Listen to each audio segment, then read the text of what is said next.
Umubiri w'umuntu ugira ibice byinshi. Amaso ni kimwe mu bice bitoya ku mubiri w'umuntu. Amaso kandi akunda guhura n'indwara zitandukanye, niyo mpamvu mu buzima bwa muntu bwa buri munsi ukora ibishoboka byose ukayarinda indwara. Ariko indwara yanaza ukayavuza kare kugira ngo ubashe kureba neza. Ishami ry'umuryango w'abibumbye ryita ku buzima AMASO rigaragaza ko hejuru ya 80% y'impamvu zitera ubuhumyi zivurwa zigakira cyangwa zikaba zishobora kwirindwa mu gihe hakozwe ubukangurambaga buhagije.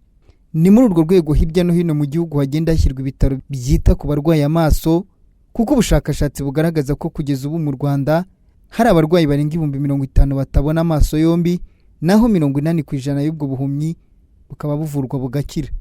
Dr. Gilbert Nshimiyimana ni umuganga w'amaso mu bitaro bya Kibagabaga. Avuga ko muri iki gihe abantu benshi bamara igihe kinini bakoresha mudasobwa ndetse na telefone, bikaba ari bimwe mu bishobora gutuma bagira ingorane z'uburwayi bw'amaso. Bityo agira inama abantu yo kwivuza amaso kare, kuko uyivuje karakira vuba, ariko ukerewe kwivuza ashobora kugira n'ubumuga bwa burundu. Bishatse kuvuga ko buri muntu wese ubundi yakagombye gupanga bitewe n'uko abishaka, nta kibazo, ndavuga ngo udafite ikibazo akagigera runaka cyo kujya gusuzumisha amaso yewe, akareba se ndareba neza, ese nta kibazo mfite. Muri Afurika cyangwa mu Rwanda dufite umuco wo kwisuzumisha ariko warwaye. Rimwe na rimwe ukajya wanarembye, ukaba wanagerayo kubw'ibyago bavuga ati ijisho ryabaho rigeze cyangwa urugingo urwaye bigeze ahantu habi tutagufasha. Nyamara iyo waraje mbere wari kuba warafashijwe kandi bikakugira akamaro. So uwo muco rero nk'abanyarwanda cyangwa nk'abaturarwanda ugomba kutujyamo, umva ko ntabwo ugomba kujya kwisuzumisha kuko warwaye. Urero ushobora gupanga kwisuzuma byiza nka rimwe mu myaka 2 cyangwa rimwe mu mwaka umwe, ukareba niba nta kibazo cy'amaso ufite. Noneho rero mu gihe warwaye ubona utakireba neza cyangwa hari ikindi kibazo ufite kijyanye n'ijisho by'umwihariko, ukajya kureba muganga akagufasha. Ubu byaroroshye, buri centre de santé yose yo mu Rwanda ifite umuganga byibuza wahuguriwe kuba yareba ibibazo by'ibanze amaso, uburwayi bw'ibanze amaso ashobora kuba yagira. Mukandutiye Agnes na Nsabimana bose batuye mu karere ka Gasabo ho mu murenge wa Ndobo. Ni bamwe mu bivuje amaso bagakira, batanga ubuhamya bw'uko bagiye kwa muganga kwivuza amaso kubera kutabona neza, ariko kuri ubu ngo barareba nta kibazo.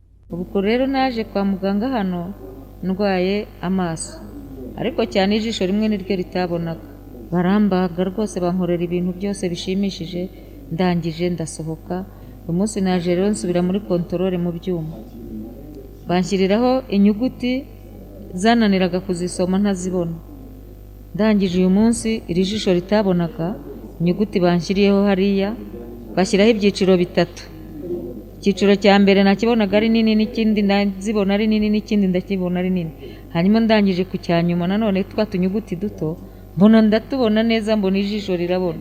Ndavuga nti Imana ishimwe. N'abandi nzabaho ubuhamya rwose bw'uko hano kwa muganga rwose amaso bayavura, ubundi abandi benshi batinya no kuza. Bagahoriyeho ku jisho nyine ku kantu kari kariho, bagakuraho ijisho rirareba neza nta kibazo. Kino gipfuko nacyo mu kanya baragikuraho, ndataha ndareba no muri mu kanya nta cyari kiriho, narebaga neza nta kibazo. Bansomesheje ndasoma nta kibazo. Dr. Sabin Nsanzimana, umuyobozi mukuru w'ikigo cy'ubuzima RBC, afungura ishami ry'ubuvuzi bw'indwara z'amaso mu bitaro bya Kibagabaga, yavuze ko bari gukora ibishoboka byose ngo ibitaro by'amaso bigere hose mu gihugu mu rwego rwo korohereza abakenera serivisi y'ubuvuzi bw'amaso. Hari amavuriro yandi tuzi avura amaso manini hano i Kigali, hari ahantu hatandukanye hazwi, hari amavuriro ndetse no hanze ya Kigali, ariko wasangaga abantu baharangirana, bahagera agasanga baranahurira ari benshi. Kugira rero Kibagabaga tugafungura no mu ntara n'ahandi, nibyo turi gufatanya n'aba bafatanyabikorwa n'abaganga bacu bizi by'amaso. Umuyobozi mukuru w'ibitaro bya Kibagabaga Dr. Mukeshimana Oliva avuga ko serivisi z'ubuvuzi bw'amaso mu bitaro bya Kibagabaga zatangwaga, ariko bakavura abantu mu buryo bworoheje. Avuga ko kuri ubu bafite ubushobozi bwo kuvura amaso ku rwego rwo hejuru. Iri vuriro ry'amaso ryo mu rwego rwo hejuru ni igisubizo kuri bo, babona serivisi hafi, kandi twarabavuraga ariko tukabavura mu rwego rwo hasi, utuntu tworoheje. Ariko abafite indwara zikomeye bariya batabona, batanze ubuhamya mwabumvishe, byabaga ngombwa ko tubohereza hirya no hino hari abaganga b'inzobere, ariko ubu tubavurira iwacu hafi yabo. Dr. Mukeshimana Oliva kandi amara impungenge abantu benshi bagorwa no kubona insimburangingo. inyunganirangingo cyangwa se amataratara ibiciro biracyabiri hasi ku buryo butandukanye n'andi mavuriro. Nizo mpamvu abafatanyabikorwa dukomeza kubashima, batwengereje n'indorerwamo kugira ngo abantu bazigurire hafi yabo kandi ku giciro cyiza. Kugeza ubu ntawe turagira ikibazo bandikiye insimburangingo ngo ayibonane yo kwishyura. Akangaka karareba he? Karareba iyi ngiyi, akagakurikiyeho kararebana nako.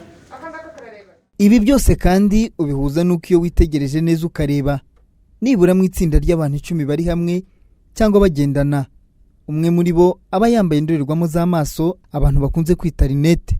Ibi bitanga umukoro ku muntu utarayarwara kwirinda icyatuma yarwara, yanayarwara akivuza hakiri kare kugira ngo abashe kubona umuti.